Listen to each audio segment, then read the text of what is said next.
Hello and welcome back to a new Rage Gaming video. My name is Hollow and mother of God, it's finally happening. I'm making a video about World of Warcraft. What year are we in? 2011? Context. If you don't know, the reason Josh, aka Rage, and myself are friends is because we met back in high school, let's see here, oh my god, 13 years ago. I was around 15 when this kid from my IT class came and sat next to me during lunch and said the words, "I heard you play WoW." So yeah, World of Warcraft is why we're friends, and to be honest, that's why this channel was created in the first place, since I was the one who harassed Josh to make videos originally. So finally, I get to make a video about this game that's been part of my own history. And I'm doing it because, oh look, they totally overhauled the new player experience and have done a pretty damn good job. So let's talk about it. With the recent pre-patch to the upcoming expansion, the Shadowlands, World of Warcraft has undergone a massive change to the leveling experience. The previous cap of 120 from BFA is now down to 50 right now, with a new max level of 60 once Shadowlands releases. This is a good change in my eyes for many different reasons, but mainly there's few things more off-putting for, say, a new player than hearing, oh yeah, before you get to properly play the game,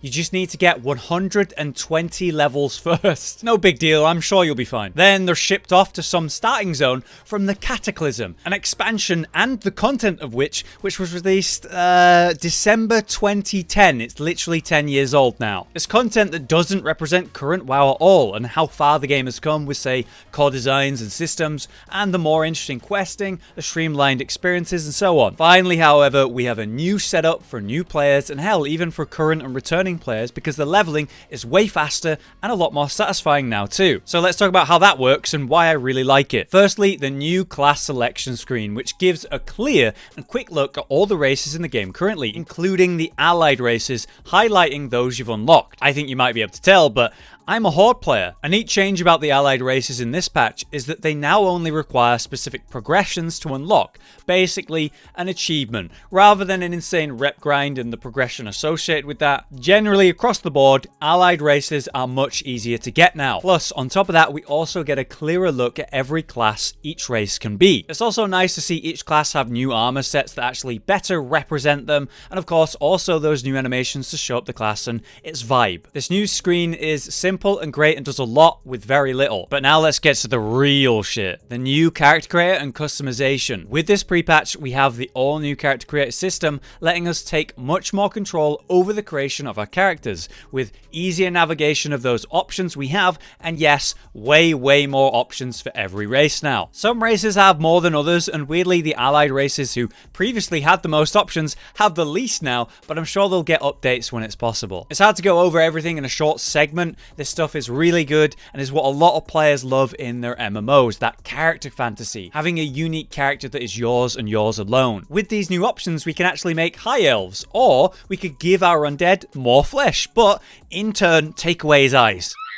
I absolutely recommend you get a real look at this stuff yourself. It's awesome. There's a lot to see here, whether you make a new character or head to, say, a barbershop and change up a current character. But easily my three favorite races for their new options would be Tauren, who can now choose way more skin options, radically changing their core design, and their lovely new hair options, but most of all, the flower. They can have a flower in their hair. Incredible. On a similar note, I also love the night elf options. Yeah, there's some cool stuff here like bushy eyebrows, but who cares about that compared to the sick, flowery or viney hair that we can do now. Lastly, my other favorite is totally a cheat answer. The new Worgen options give you some really nice options to look like a more deadly, feral werewolf, and like many races, you can also choose lots of the new eye options too. But on top of that, you can finally change how your Worgen looks, completely separate to how your human form looks. And that human form has all the new human options too, which are perhaps the most new options for every race, with much better looking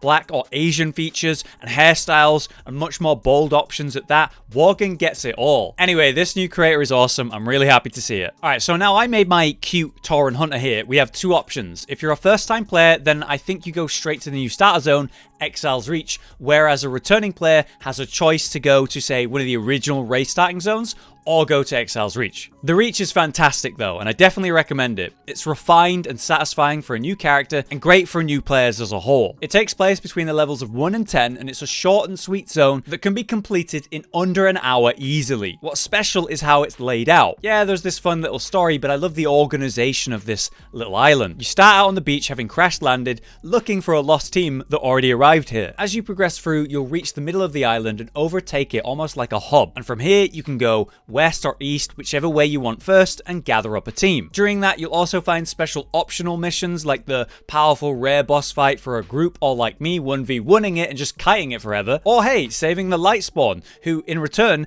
gives you a 10-minute speed boost, which is really useful. All over the island, you'll also find hidden chests, which is something they added in the game properly back in WoD, so it's nice to see it here too. Through these little optional extra things, you experience a lot of the hidden stuff that you'll find in the real world. It better represents the real game. Finally, the island ends in a 3-man dungeon to introduce players to the party mechanics, the LFG system, and those important boss mechanics like, say, avoiding the dragon breath, interrupting spells, maybe cancelling your spell briefly, and then moving from fire and that kind of thing. Throughout the whole island, there's many minor new player things like, hey, here's how you equip gear, here's how you vendor, also getting you started with a nice roster of bags, and when you do finish up and complete the island, you'll have your first set of nice looking armor too, instead of being a scuffed multicolored clown. It's a great setup, super efficient, smooth for an old player who wants to fly through it in like 20 minutes, or a new player who wants to actually get taught the important aspects of the game before being sent out into the real world. I'm a huge fan of this new zone, they've done a great job. After that though, you'll be dropped in a capital city, whether that's Orgrimmar or Stormwind depending on your faction, and sent to meet CHROMIE, who will then let you choose which expansion you want to level in. You can now level in just one expansion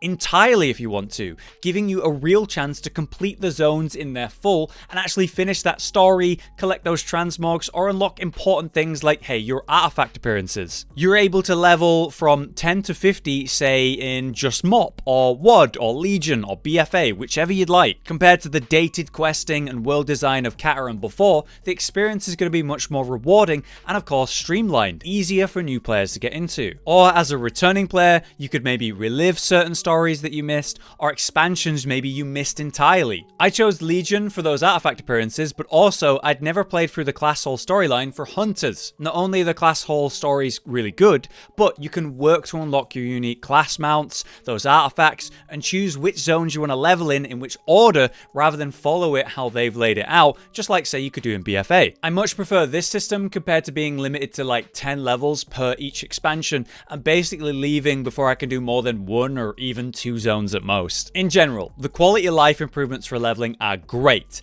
Easily my favorite change in this pre-patch is the new quest tracking.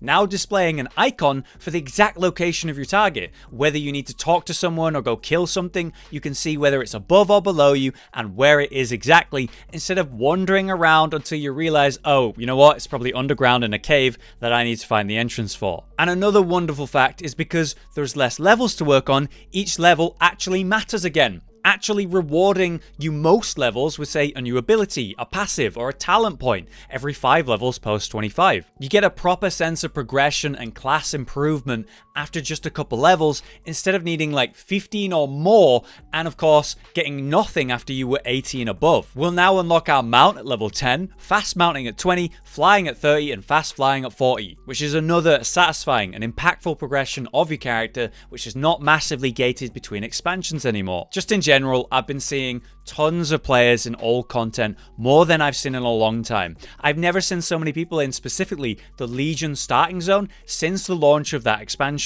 It's really nice to see the world so populated again right now. While we are currently in the pre-patch though, the major events of the patch aren't quite in game yet. We have a couple new features like being able to go ham on new player customization, like at the barbers, where you can even change your gender without paying money anymore. Incredible, what a privilege. And of course there's the new leveling, but the main zombie event that should be a lot of fun if it's anything like the Wrath one isn't out when I'm recording this. It's meant to release sometime soon, whenever that is, but it promises powerful loot to catch alts on new players up to current content, giving you the power to get involved in current raids in LFR or PUGs before we then do move on to Shadowlands. Obviously, there's the whole roster of things to do from the current expansion, whether it's raids, Mythic Plus, PvP, world content, or older content for collectors like Transmog and such. But right now, we are waiting on pre-patch content. Next, the free-to-play experience is also significantly improved too. Previously, if you downloaded WoW and made a character, you'd be able to play until level 20, leaving you a whole 100 levels behind the max and of course, stuck in basically the starting zones. These days, however, you're still capped at 20, only that means you have way more power, abilities, and playtime because of the lower cap. Free-to-play players do have a few restrictions, like their characters can only hold up to 1,000 gold, you can't form parties or trade with other players. Unlike before though, you can now do things like professions, which is pretty huge, and as a new player, you'll play EXILE'S Reach and then level in the most recent expansion before Shadowlands, which is BFA. This new system gives players a much better representation of the current game in a free-to-play situation, whether that's the classes and the content you're playing in, before you decide to see if the game is for you. Like, there's nothing stopping you from creating multiple characters, multiple classes, and trying whatever you like. So, should you play WoW right now as a new or returning player? Well, right now, as a returning player, we don't know when Shadowlands is coming. It's delayed until an unknown time. The latest this will come is December 31st, but my money is on December 1st or December 8th. So considering the new leveling and system overhauls, this isn't a bad time to get back into the game and get yourself up to speed, whether you're leveling a new character or capping out an old one. Whether you're playing for the first time or not right now, we have a buffer of time where lots of players are getting involved again due to the pre-patch. Whenever you try to play the game, now or post Shadowlands launch, this will always be a great system and is much improved compared to the previous one. And on top of that, the free-to-play experience has never been better, which I'm happy to see. But there you have it, a video on World of Warcraft in 2020. Incredible. I actually really enjoyed making this. I love WoW and obviously have a long history with it. It's genuinely my most played game of all time, and just like Rage, I've made a lot of long-lasting friendships through this game. I am genuinely looking forward to playing Shadowlands when it comes. Even if it's a total mess, I'm still going to enjoy that launch. But hopefully with the delays, they'll have enough time to address what needs fixing. Who knows though? Have you tried the pre-patch at all? Are you waiting for Shadowlands? For now, I've been Hollow, you've been you, and I'll see you next time.